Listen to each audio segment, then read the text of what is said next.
Hey, it's Skillbyte here, and I've been wanting one of these for a while. So I've already got corded polishers and buffers, DAs, but I didn't have a cordless one. And I got this Saker Cordless. Oh yeah. This will be nice. Very convenient. Don't have that cord to drag around and scuff the paint I just polished. So yeah, really looking forward to this one. So the bearings and everything, I mean, it's new, but there's no play. They're tight. It is cordless. The battery is a little tough, at least when it's new, to get in and out. But it's not bad. You just squeeze these and pull it out. The battery is actually charged off of this directly into the battery somewhere. There we go, right there. So you can be charging a battery while using the device with another battery. You can get extra batteries. It is 6 inches with the hook and loop material, so you can just take whatever you're using, put it on there, make sure you got it all the way covering the pad, and you just pull it off. So the batteries, lithium ion, you can see they're 12 volt, 2000 milliamp hours. Easy to use, on off switch. Speed setting, which is really important. So whether you're doing just polishing, waxing, all the way up to cutting. Now I talked about the corded ones. Well, one of the things with corded, they're pretty heavy. This is actually pretty light at 2.3 pounds. So you won't get as tired. It's easy to control. There is a link in the description. You can get it with just the 1 battery, 2 batteries, 3 batteries, your choice. You could also buy extra batteries. From what I've read, the batteries will last 30 minutes to an hour, depending on how hard you're using them, the speed, how hard you're pressing. And the battery takes like 3 to 4 hours to charge. So it comes with the instruction manual, which is actually pretty good, and 10 extra pieces. That would be some of your pads, 2000 sandpaper, some polishing cloths, and an apron. Yeah, it's kind of cheap, but you know what? It'll keep it from getting all over your shirt. At least, you know, this is where most of it'll sling. All right, let's get out there, see how it works. I've been using this Saker Cordless Buffer Polisher now for a week. So you'd never know it, but the 1 battery will do my entire Miata with a wax. Now, yeah, I said you'd never know it because it rained the past couple days and got absolutely filthy dirty. Now be aware, my Miata has, the front has PPF, so I don't buff it. So it's basically the doors back roughly, and it easily did it with 1 battery. I think it would do a soft top, an entire soft top Miata on 1 battery for a wax. Now, if you're wanting to polish, if you're running it at a higher speed or putting more pressure on it, it'd actually be kind of close with 1 battery. I would probably pick up 2. Well, I mean, you can buy it with 1 and buy an extra battery if you want, if you need it. But for most cars, it's going to take 2 to wax and polish. All right, so with it on 1, this is what it's good at. This is wax. On 1,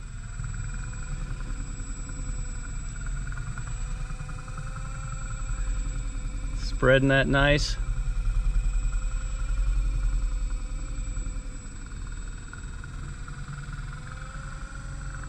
And yes, I know it's in the sun. It's a very late sun.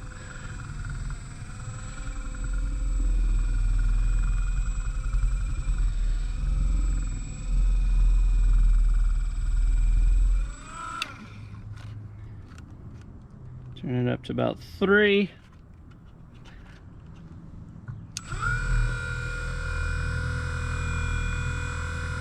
Yeah.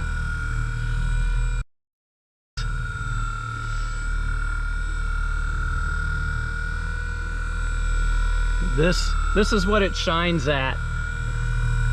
Wax or a light polish on decent paint. Ooh, look at that shine. Yeah. So you see how well it worked with the wax. And a light polish, it works well.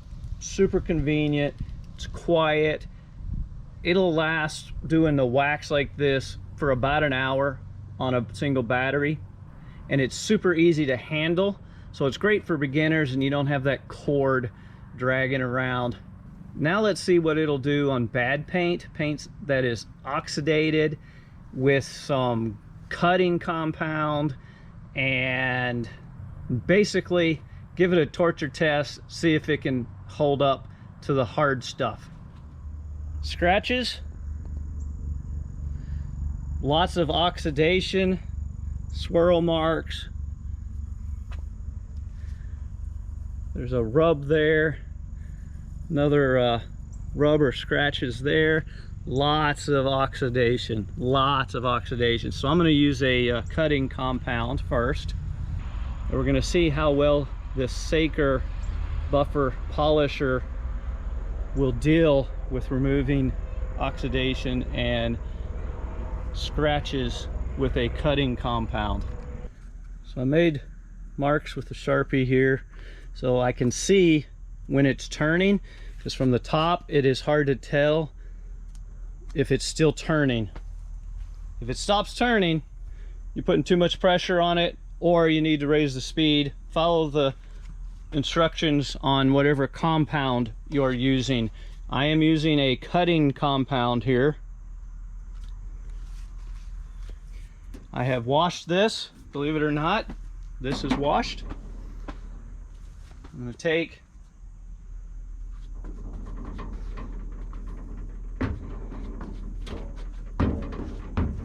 spread the compound.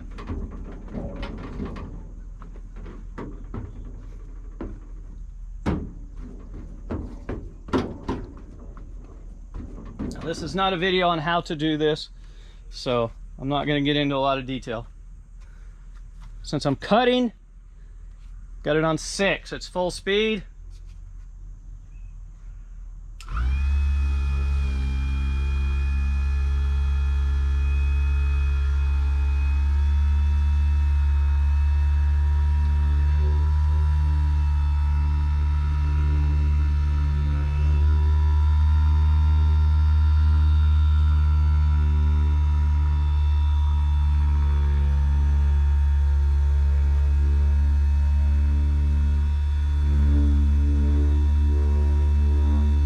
We got it turning some.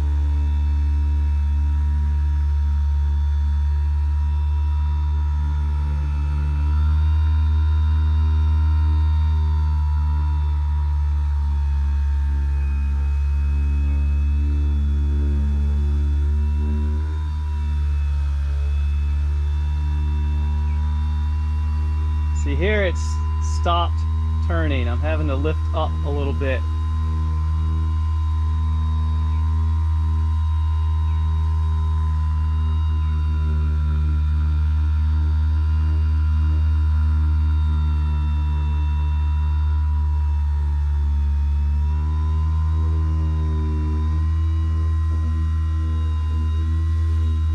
Do is I'm going to tilt it to an angle, so it's only actually using about half, if that, of the foam cutting pad. So this front was very oxidized. Now if you care about this, right, if it's plastic or something or paint, you would cover that in tape. There you can see that it is turning. Battery is showing already on yellow, because this cutting is hard.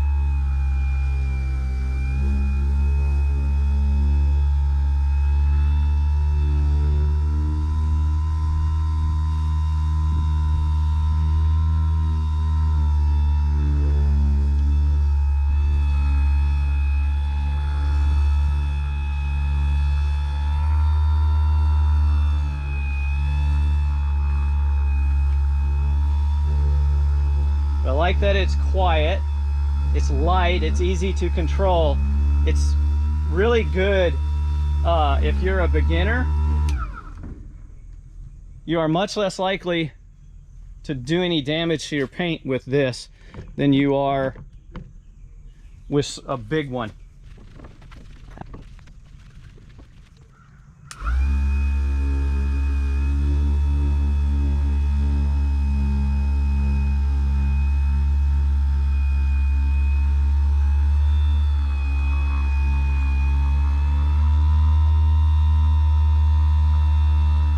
About 50% overlap, that's what you want.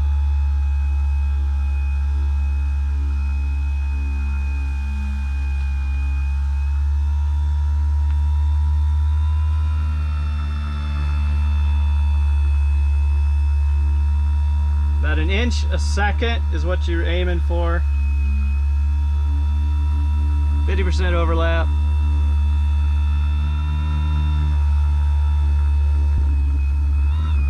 That's doing these sections quite well. This is on the highest speed.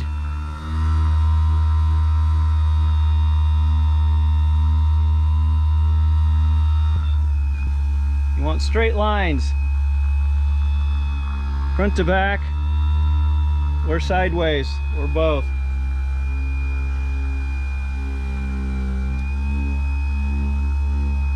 Ideally, you want about 5 pounds of pressure.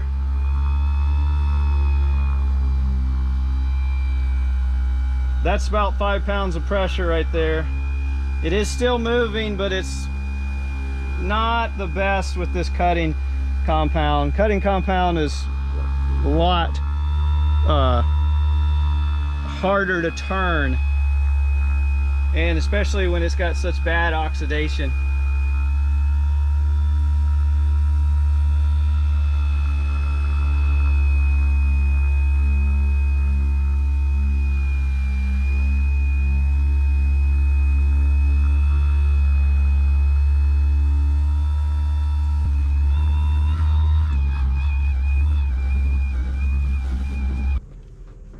Let's see how it looks.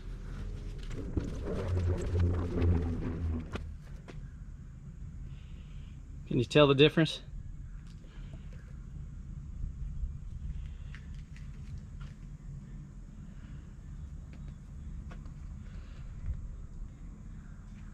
Now it's still got oxidation in that paint. I mean, it's just really deep. There's the scratches. They are better. They are still there. There was a lot of scuffing here on the bottom and swirls. Those are gone.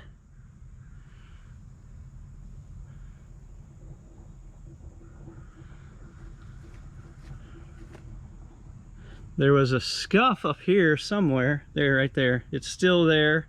It's better. Right there in the light. It's better, but it's still there. A little bit, and there a little bit. Those were pretty deep.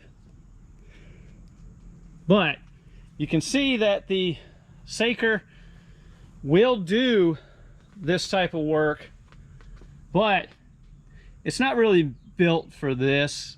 It needs to be a small section like this. I've got to do this whole, pretty much the whole truck. So for waxing and polishing, do great, because that is something that doesn't dig in. It doesn't bite into the paint like a cutting compound does. And with all this oxidation, it really grips the pad and doesn't want it to turn. But with waxing and polishing, it'll turn much easier. Just follow the instructions on your product. A couple things I want to show you. This is the battery light right here. It's on green because it's on 1. It's easy to stop. There's just not a lot of power with this foam, at least. I'm going to turn the speed up. Drop down to the yellow, and it is turning against my hand. Now I can stop it. So that's hot. That gets hot. But the battery indicator is based upon the load. How's it look? Yeah, hopefully you can see that. Considering how bad this paint was, yeah, much better.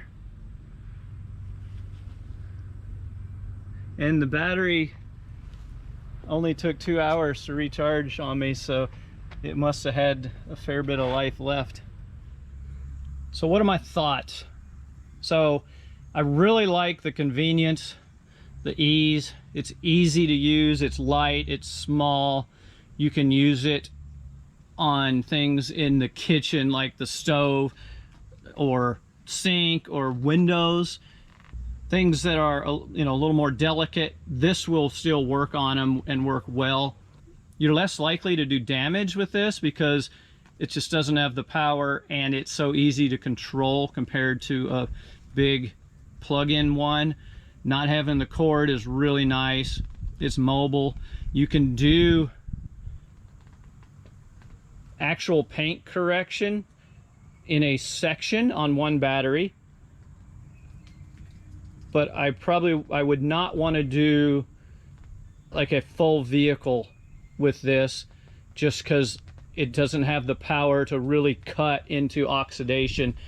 So mine was kind of a torture test for it. So it's not exactly fair, but I wanted to show you what its limits are. For waxing and light polishing, it does well because it doesn't require that much power to turn.